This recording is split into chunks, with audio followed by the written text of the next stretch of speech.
they would call him the King of the Jews because this threatened Caesar, who was kind of in charge of that area at the time.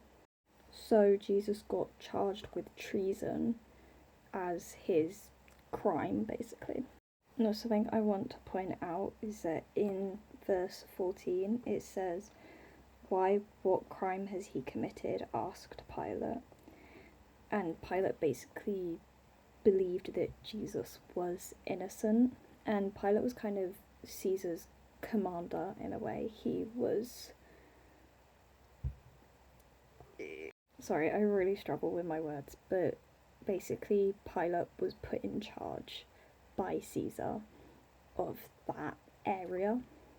Pilate also gave the people a chance to set Jesus free through a festival where they would release a prisoner by the people's request. Pilate believed that everyone was going to say to release Jesus, but they didn't. They said to release a man called Barabbas. Barabbas?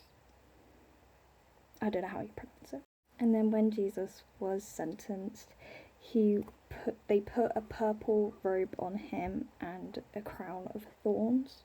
This was basically mocking him because purple is seen as a royal colour, and then obviously a crown, mocking him because he was convicted of being the King of the Jews.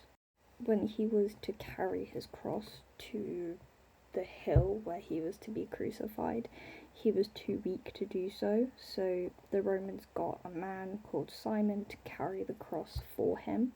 Now, in the Bible it does tell us that Jesus tells us to